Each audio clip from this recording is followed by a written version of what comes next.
shorts in time. Now finally throws. No way they can cover that long. It's Mark Andrews.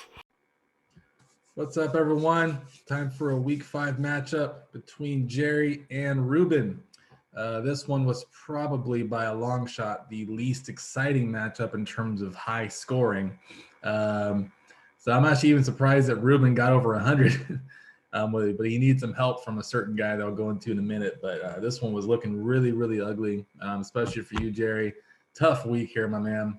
So let's kind of look and see what went wrong here on both sides in a way. Russell Wilson, first and foremost, went down on Thursday Night Football with a really bad finger injury. He couldn't even bend his middle finger on his right hand. It was really bad. So it looks like he's going to be out here for about a month and a half, 2 months. So that's a rough blow there for you, Ruben. But you're able to overcome that, somehow. But going forward, you need to make some arrangements for sure. Matt Stafford, only 18.5 points. Not a great game for him at all. Also playing that same Thursday night game with Russ. So that was a tough game there for him. He got a lot of yards. Did have a horrible pick in the end zone. But other than that, didn't really get a whole lot of points there for fantasy. Josh Jacobs returned to action here this week. I think he played the week before, but it didn't feel like it. But this week here against the Bears, he definitely got some solid numbers. He got 15 carries, 48 yards, and a touchdown. Go along with 4 catches, only 19 yards though. So very average performance there from Jacobs.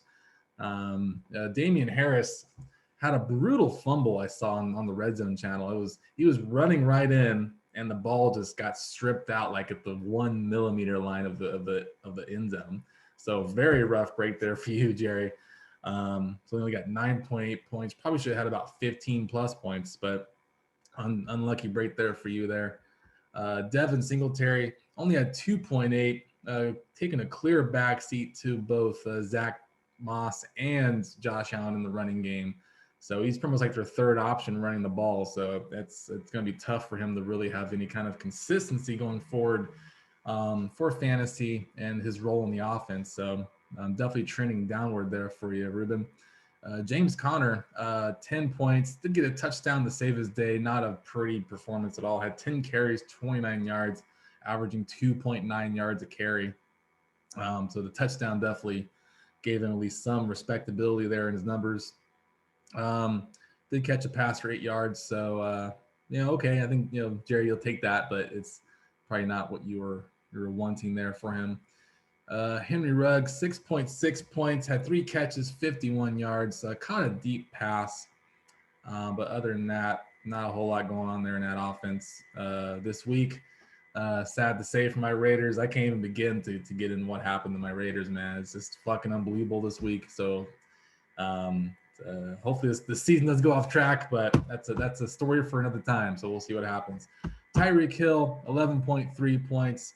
Had 7 catches, 63 yards. Had a very nice game catching the ball. No deep targets though, and didn't get into the end zone. So the targets he got didn't really equate to much. Only had 11.3, which is very, very pedestrian, especially for Tyreek Hill.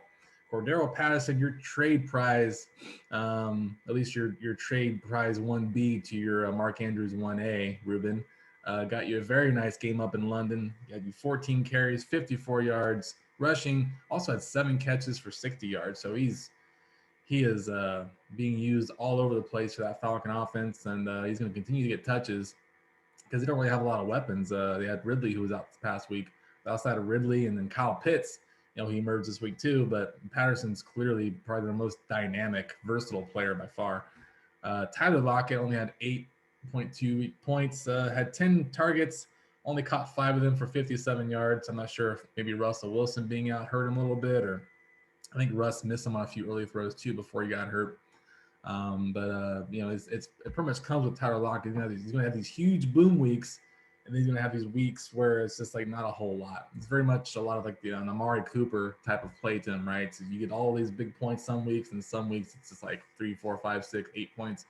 So it's something you kind of have to live with there, Jerry. But I think you already knew that going into it.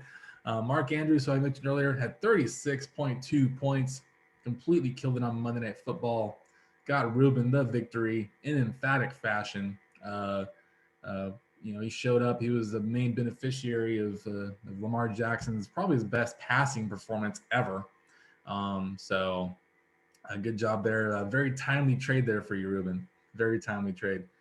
Zach Ertz had 1.2 points. Not a whole lot of points there for him at all. I don't know if it was just he got 6 targets, only one reception, 7 yards. So tough go there. Might have been because Dallas Goedert was getting some touches. Who knows? AJ Brown had only 3 catches for 38 yards. He's having a very down year this year, but you're only keeping him, I think, for a 15th rounder in essence there, Ruben. So you're not really losing a lot in terms of your draft costs for him, but I think you traded for him in the offseason too. So maybe you are losing some draft costs for him, but it's just not been his year at all. Injuries, I think Julio's taking some touches. The offense is kind of taking a step back, especially in the passing game. So it's kind of hard to predict how AJ Brown is going to do most weeks. Keenan Allen, 10.5 points, had 6 catches, 75 yards. He's oddly taken a back seat here to Mike Williams this season, who's having a huge breakout year.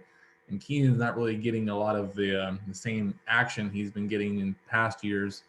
He's just not really that over the top threat. He's more of the underneath possession guy, which is fine, but it's just he's not going to be like an RB, or I should say a wide receiver 1 most weeks, it looks like. Matt Gay had 8 points, very solid day in the kicking spot. Joey Sly coming in for the injured, blanking on his name, Robbie Gould, had 4 points. And then finally, the New England defense had 5 points, and the Denver defense only 3. So, Ruben, congratulations to you, man. You got the much elusive first win of the season, and also in your Gauntlet of Fire career. So congrats to you. You will not go undefeated, and I think you gained some respect here in the league because now you've shown you can pull out a dub. So keep the momentum rolling, and I hope that you can get your team here on track. Even though Russ has a pretty serious injury here, it's going to keep him out for about a month or 2. And Jerry, my partner in crime here, content manager extraordinaire. Tough week for you, my man. 1-4. Sure you didn't really envision yourself being in this spot here weeks ago when you won your first game. I think this is your 4th loss in a row, so tough one, my man. But plenty of season to go. You have a pretty solid team. It's just receivers look stacked. It's just about a lot of bad luck here with your roster. But so try to steady the ship here, Jerry, and then bounce back.